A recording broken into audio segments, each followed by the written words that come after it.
you're with me 24/7. Just tell me to go fuck myself. Like, it's okay.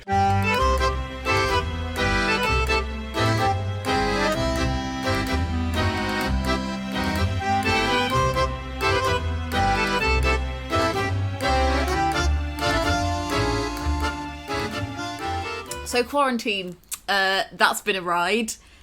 Me and Craig, this is Craig, my boyfriend. If you haven't met him before, say hi. Hi.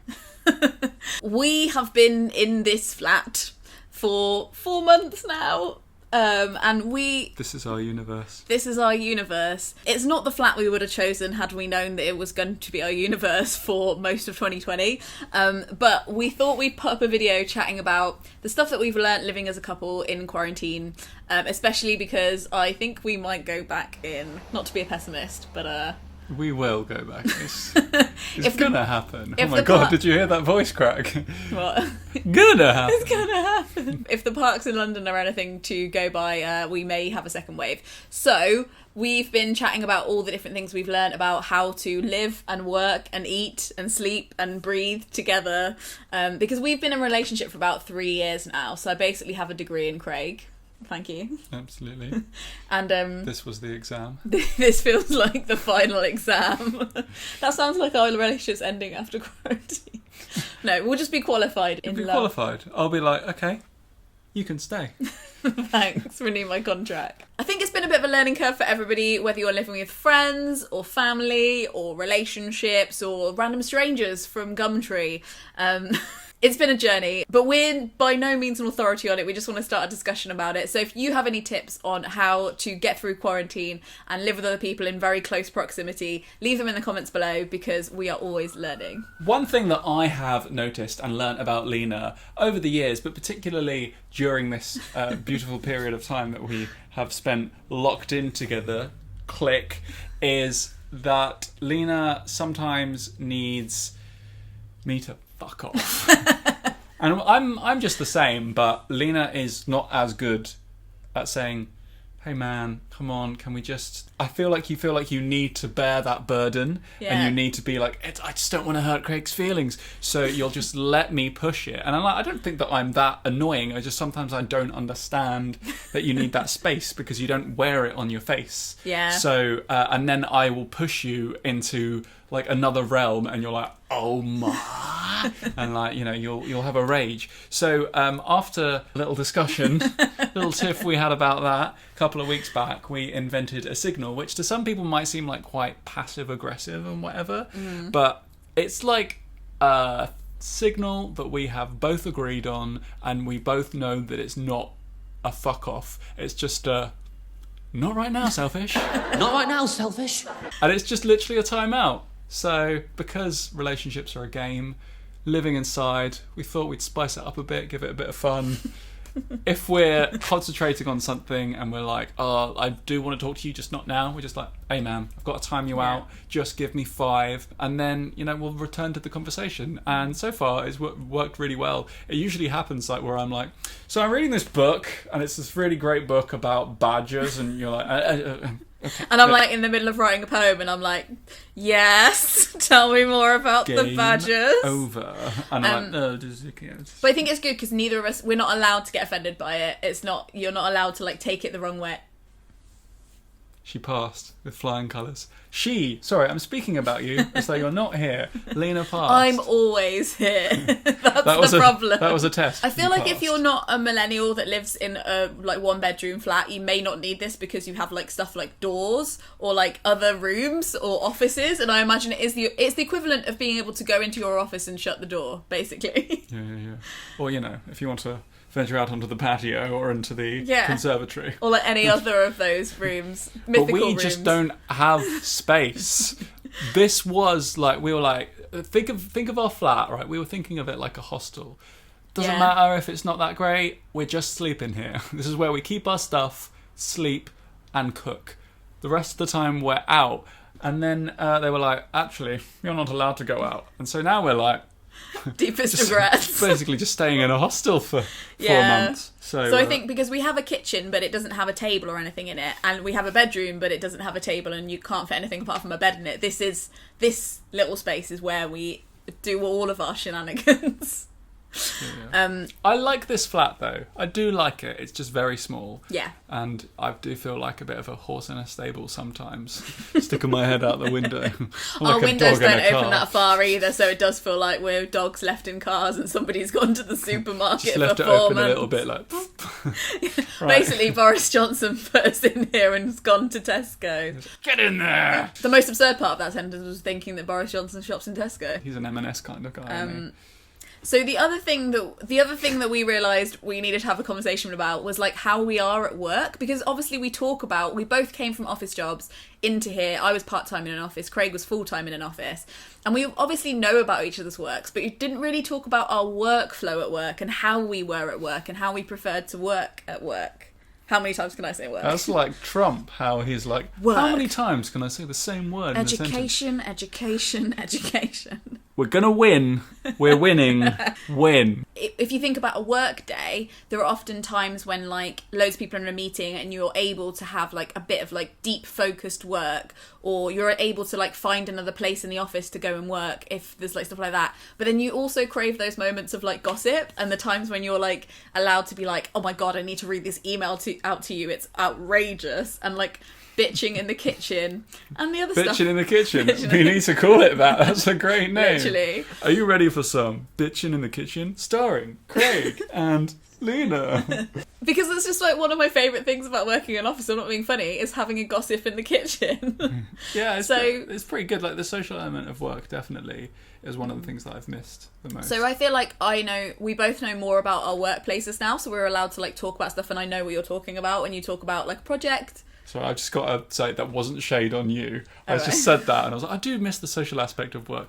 This fucker. So But I can only provide you with so much social interaction because I am only one person. Although I am a Gemini, so really it's like living with two people. You do have gems in your eyes. Yes. So I think it was like working out like what our water cooler moments were and like how we can like... We're very tuned. We're very in tune, aren't we? With when those moments are. But I think that's because we've become like that. What, as in, because we've been together so long, we just know what each other. But I think it's been accelerated because of lockdown. I think we've got to know each other faster, better. Yeah, maybe. Or I'm more like sensitive to your cues when you're like, yep. I just feel like when I'm scheduling a tweet or something and I'll see something trending and then I'll be like, Lena, you'll never guess what's happened. Greenpeace are being sued by an oil company or something, and you're like, what? And then we'll talk about it for 5-10 minutes and then be like, anyways. Yeah. We like swivel on our chairs and have a gossip and then get back to it. Yeah. Then we're keyboard warriors again. But I think it's good to like recognise the parts of the office that you miss and how to recreate them. My friend Johnny has like an employee of the week for his flat because they all work from home. So he's made like a chart and he gives somebody employee of the week in his flat. How many people were there? Like 5. All right. I thought you were like, my friend Johnny lives alone and has an employee of the week. It's him. Oh my god, week. we should do that. If we're still here in September, it's happening. And now, a word from our sponsor. This video is sponsored by Wombs. Didn't think I knew any wombs? Well, I am a person living through a pandemic and I'm also a steward of a womb. A womb owner. A womb daddy. If you're also in possession of a fertile womb, well, your womb rang me to tell me that you have forgotten about it. Yes, we're going through a global pandemic, but that doesn't mean that your IUDs and other non-permanent long-term contraceptives are on hold. If you have a coil, an IUD or an implant like mine, and due to global crumbling you may have forgotten that it might go out of date while the pandemic is on, the NHS have made announcements and guidelines about the new expiry dates of your contraception, and I'm leaving the links in the description. Along with, if you live in the UK, how to access safe abortions and other womb-related hijinks while living through a global pandemic. Remember, a womb is for life, not just for Christmas, so look after yours. Thank you for listening to this sarcastically not really sponsored message, and back to the video. So when we moved into this flat, we bought some IKEA furniture. Lena bought herself a lovely desk that at the time I was like, that desk, flimsy as heck, man. It's not particularly durable, is it? And I'm eating my words now because after lockdown started, I didn't have a desk. I looked everywhere for a desk and very few places were shipping desks. It was like desks and flour. Those are the things that you couldn't get. But guess who was shipping desks? The people that made Lena's desk. So we have matching desks now. And the reason that I got it was because Lena had this space. And you work at your desk, you worked at your desk. And I was just sat here with my laptop for way too long. It just like it did my back in, and it just didn't feel like I had my own space, you know. Before it never really bothered me, you know. I was home and I edited on my laptop and I sat on this chair and that was it. Most of the time I was out in a cafe or something, you know, so it didn't really make much of a difference. But when I got into lockdown, I was like, I need my space. Sometimes I would borrow your desk before I bought my own desk. And I was like, oh, this would be so nice if I had one of these. So I bit the bullet, and paid for one.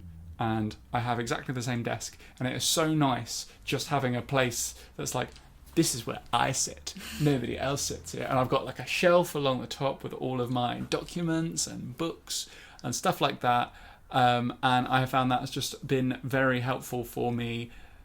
Whilst there has been no physical extra space, having like a little corner where I keep all my stuff. It looks like compartmentalising it for you. Yeah, almost. A room of Craig's Zone. Yeah. A classic. It was weird though how effective it was. And I think it's just like realising that however small your space is, there has to be like a little area, however, that you can just corner off and be like, right, this is where I am for this thing, and nobody else is allowed to move stuff in this area. Because again, that's the thing. It's like if you have a space that it doesn't get cleared or nobody messes with. I just thought of something else, which kind of relates to our first point about the timeout thing. Yeah. Can I say it? Or Yeah. I don't know what it is. Well, when we were squabbling that one time, and you were at your The desk, one time. and what, you're talking like we squabble all No, the we don't. time. I think we average about one squabble a month. I think at the beginning of lockdown, it was one squabble every 48 hours.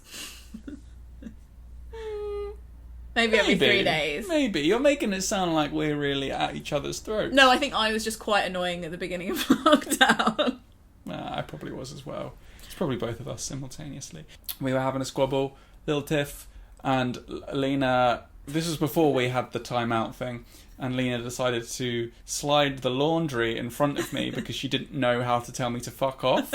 So she was just like, ah! And We'll I do a grabbed the reenactment. laundry thing and pulled it But it's usually in my like... line of vision. So I was like, what? It's the kind of thing that the impulse was that if we were in a house or in a bigger space, I would have gone into a separate room. Or if we weren't supposed to like not leave the flat because this was in extreme lockdown, I would have gone for a walk. But because neither of those things were an option, I just panicked and grabbed the nearest thing to me, which happened to be the laundry, and just went, please no. It was my equivalent of slamming the door on you. It was great though because it really broke up the argument, and after that we were like, well, why are we even... You can't deny that physical space does like impact your mental space, and I think like having those compartments and also seeing you not hunch over like you're in Despicable Me every day. You're like, anyways. going to work now. It's the tall man. The world isn't built for Craig. Yeah. Speaking of physical space, I don't know whether this is one of the points that you want to make, but we've spoken about this in a video before, but like I am very like, everything needs to be tidy. And I have noticed since I've been spending more time inside, whilst I'm still very tidy, I'm like a lot less so. Like that shelf in the bedroom, man. I only spoke to you about it the other day, and that had been like that for at least a month. Where I was like, you know, all the shrapnel on the shelf. I just Is it gonna go anywhere? Basically, when there are free surfaces in the house, after a while I start making it like one of those memory games where it's like a random tray of like assorted items. You have to be like, which one's missing? But yeah, I think I've been a lot better at that. Before I was much stricter about it, and I think that this is probably like a whole other video about how it's probably to do with OCD, where leaving the flat I feel safer when it's tidier. I'm not going to get into it, but because I've not been leaving the flat, maybe that's why it feels... Yeah, I feel like OCD for people has been different depending on what you experience in lockdown, but I feel like this kind of lockdown has actually really helped your OCD. Yeah, especially as I have been living amongst the things that cause me great anxiety, and I've been like, none of these things are actually going wrong. The oven isn't catching a light. The lights don't magically turn themselves on. Although the pipe under the sink did burst twice. Yeah, we did have two So- floods during lockdown. That was a joy. But, you know, I think Anyway. I dealt with that one okay. Yeah. We're fine. Next point. Silencing me, talking about my struggles. That's fine. So the next point is, well, this kind of applies more when we were in full lockdown, which we may be again. But we at the beginning of lockdown, we were just both exercising once a day because that is what was allowed. And at first we were like, oh, let's go on some walks together. That will be nice. And then we realised, because we're together all the time, actually having that 1 hour in the day where we exercise separately was really nice. And it also meant that we could come back. We had news. It wasn't good news. I saw a dog. Although you have been slowly improving the time that you're able to run 5k. Yeah. So that's been I've good. been doing 5k. You've been About doing 3 more times a than week. 5k, right? Or has it only been 5k? Sometimes it's 6 if I'm Sometimes feeling I do. spicy. 5 3/4. And we've both been practicing a new skill in lockdown. So I've been jogging and Craig's been doing skateboarding. Yeah, not very good at it. But yeah, I think exercise is like just an opportunity to have a little bit of time where you're just you in your head. And also, if you are in a height diverse relationship, which is what we are, there is absolutely literal no point in exercising together because Craig's mooching walk is my sprint. That's not even an over exaggeration either. We did go for a run once, and I was power walking, and it was your running speed. It was like being escorted on a jog rather than jogging with someone. Would you like to go for a brisk walk, Craig? Side note, I have never appreciated how good exercise makes you feel before this lockdown. Because I think maybe, I don't know, I think I rush around a lot during the day and therefore get exercise whilst I'm out, you know? But I never felt good from exercise like I do at the moment. Because before it was such a pain in the arse. I never wanted to do it. It never really made me feel that good. It always used to destroy me when I exercised in the mornings. And now I'm like, is this what people feel? I get it. I think it's more obvious because we don't have any other events in our lives, so we can pinpoint it and be like, yeah, that was definitely the exercise. Yeah. And I think as well, like, people used to talk like, oh, exercise makes you feel really good, and it was in a kind of like spiritual wellness kind of tone that people were describing it as. I think now in lockdown I've been like, oh yeah, this is actually a chemical thing. Like, I can actually feel the good chemicals going through my blood. Yeah. So another thing about when you don't have physical space is to kind of allow mental space in weird little ways, which again, I feel like for some people might sound a bit petty and might sound like a bit like, oh, well, you know, you guys aren't very loved up, but it's just kind of like what works for us. So when we're watching something, we don't have to be like, yo, you should watch this too. I think before we always tried to compromise when we were eating dinner and watching something on Netflix and be like, okay, what do you want to watch? Oh, well, I want to watch this. Da, da, da, da. And then, you know, we'd find something that we both wanted to watch. But now, because there is just so little else going on in the day, you know, I don't, it feels like the right thing to do. And I think that allows you just a bit of autonomy, you know, when everything else revolves around the other person. When we cook together. When we go to bed together most of the time. So our lives are very much in sync. So little things like that, just like watching something separate. Just because you're a couple and just because couples are supposed to be loved up doesn't mean that doing something that is not necessarily like, oh, that's cute, that's what couples do. It's not a bad thing if you're not doing that, you know? Yeah. Like, you just gotta whatever you need, man, whatever space you need. That's just made me think take that it's like, I feel like relationships in lockdown are the literal reverse of relationships in like BC, before Corona, the life before, whatever we call it, 2019. God rest their soul. In 2019, we wouldn't see that much of each other during the day, so we'd want to find stuff and commonality and things to share together and things to do together, because like life was pulling us apart and we had to find ways to like spend time together. And now, intellectual way of I putting know, it. sorry, I have to make In this more essay, I complicated. will. But and then now it's the opposite. Now it's like life has thrown us together and we have to find moments to be apart. And the same with takeaways. So we kept trying to compromise on takeaway, and then every now and then one of us will just want a pizza and the other one will just want Thai food. We do one takeaway a week, just in case anyone wants to know. Yeah, sometimes we're just like, right, we're just going to get different takeaways. Like, that's what it's going to take today. That's fine. I'll be like, Lena, I'm ordering a pizza. Would you like some pizza? And she's like, no. And so I'm like, I'm going to order one anyways. Yeah, and that's just very something simple that we wouldn't have done before. Absolutely. This more applied at the beginning of lockdown, but may apply again. Like, I'm never saying never about the craziness of the news, but there are definitely points while we've been locked down where massive things have been happening on the news, and there's always like another update, another thing, and like, I think that especially for like my friends as well, like, it's just like really hard to be living with somebody who's addicted to the news, and then another person who's like, today I need some time out from the news, and being able to draw those boundaries and be like, not like read aloud everything you read on Twitter constantly, because I think that can be, when I've worked in an office, that's been quite stressful as well, when some people are really obsessed with the news and think it's healthy to like give you like 10-minute updates. Sorry about that. It wasn't you. I do it sometimes though. Sometimes, but then I do it as well. But then like, I think it's okay to turn around and be like, I'm having a no news day today. That's just something that hasn't really been an issue in the years before, because we haven't had so much access to the news. And we both read a book together called Stop Reading the News, about like the bad things about always being up to date, like to the minute, about stuff that you can't really react to or change straight away. Yeah, so I think like that's another thing, is it kind of links to boundaries, but news boundaries I think are a completely separate thing that need to be done as well. This whole video is just like, just set your boundaries. Yeah, basically. Which is I'm so bad at that, and you've made me realise how bad I am at that, because you basically are like, I think you need to draw a boundary, and I'm like, oh, okay. You're just a people pleaser, I think, and Yeah. I feel like with me you don't have to be, but I think instinctively you just want to make people happy and you just want to make people feel welcome, and I'm like, you're with me 24/7, just tell me to go fuck myself. Like, it's okay. I think also you have this weird underlying fear, you might want to cut this out, I don't know how confident you're feeling. Go for it. I feel like you have this weird underlying fear that any argument between us means game over, and I'm like, no. You have an argument, you resolve it, and then you're like, well, we're not going to argue about that again because we've learnt our lesson, and then you move on from it, and you're like, argument means death. Oh, is that why you've never had a long term? Oh. So, I guess this is over. If you give up every time you have a fight with someone, you'd never be with anyone longer than...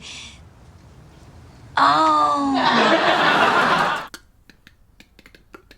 I don't even like you. I don't even like you. I think something that lockdown has allowed us to understand more and be more on top of is how we need to eat at regular intervals. We don't need to eat constantly. Both of us get spaced when we don't eat. I don't get tummy pains. My vision goes, I get shaky, I get like sweaty. It's really, really weird because you kind of descend into it and you don't really realise till you're there. You're like, oh my God, I need to eat. And you're just the same, right? Being inside all the time has allowed us to kind of structure our day a lot better. When we're out and about and doing things, I can quite easily forget to go. At work, a lot of the time, it gets to like 2 p.m. and I'm sat at my desk, can't concentrate on a thing, absolutely spaced out of my mind, and I'm like, I need to eat now. Being here, midday hits, we're like, I'm making lunch, Lena, I'm making it for you too. So we're both on top of it and we're both able to keep fed regularly. And I think that makes a world of difference to our mood. It makes a world of difference to how we are able to communicate and get on with each other. A learning Game curve. changer. Maybe you just need a sandwich. It is like quite simple sometimes. You stole that from somewhere. There's a poem that finishes. There's a poem like that, yeah, there is. That's just like, I'll put it things on aren't so screen. bad, have a sandwich. Yeah, put down the gun and have a sandwich. I think that's the Yeah. direct. If it's something that you haven't done before, and we like sometimes did it before, but now it's something we kind of regularly do, is sit there and read together, because it's something that feels more like you're together, because I don't know, it just feels like you're more like spending time together than when you have your headphones on and you're watching something, but you don't have to speak, so there's no like awkward silences or anything. And then I also find that if we're both reading, we have way more to talk about, because another thing about lockdown is there's no news about our lives. ever. And at least we can tell there's news in the books, like something happens in the book that we can talk about. So yeah, and it's nice to get away from screens. I think like making sure you're both checking in and making sure you're both not on screens all the time is really important for sanity. Yep. Because we were going a bit cross-eyed at one point because we realised that all of our hobbies are also on screens. Like everything we do for fun also is screens. So another helpful thing that gets you through each day that feels weirdly productive is just getting dressed. Just get up, have a shower or whatever you do in the morning, whether you shower in the evening before, it doesn't matter. Get some clothes on, clean your teeth, brush your hair, put some deodorant on as well. And then at least, even though you're not going anywhere, it might feel like a bit of a waste, but you're up, you know what I mean? And I think it's more mentally than physically that being helpful. Lena also told me to speak at this point about how it's important to compliment each other on what you're wearing. So well, Trey. I feel like that's more... I mean, you appreciate compliments. Yeah, I like compliments as well, but I don't feel like that's as crucial. I think the more crucial part of this point is the mental, all right, I'm up, you know, even if you're not going anywhere. Start the day. Maybe it's the performative femininity I've been conditioned into, but like I really enjoy conversations about what each other are wearing and like noticing when somebody's wearing something different or like, do you know what I mean? And like I've been pushing myself to like still wear stuff that makes me feel nice and like be creative with my outfits, even though nobody else is there to see it, because it just makes me feel more normal. I like that stuff anyways, though, don't I? I don't force it. No, obviously you don't. It also just breaks up the days because most of our days look the same. So at least if we're wearing something different. Welcome to another day in the box. But I've been wearing it's the box. leather skirts and like posh stuff and dresses because I'm like, yeah, you've been killing it with the outfits. I've loved them. Nobody's seen them, but well, they're there. You know, today's quite questionable. What a clash. This is the calculated That's clash. not going to be going down the catwalk. Leopard print is a neutral, and I won't know any different. Cool. You're like, is she a leopard? Is she a mime? Who knows? So another one that I feel strongly about is that I feel like there's always one person in the couple. One person is always more fussy about food. And fussy is like not just like, oh, I don't like that. But like one person may have dietary requirements. One person may just like, I just feel like I have a higher level of devastation if there's something that I love that isn't in the house. Also, you don't eat meat anymore. Also, I don't eat meat anymore. So I'm the person who goes food shopping. And I love that because this guy.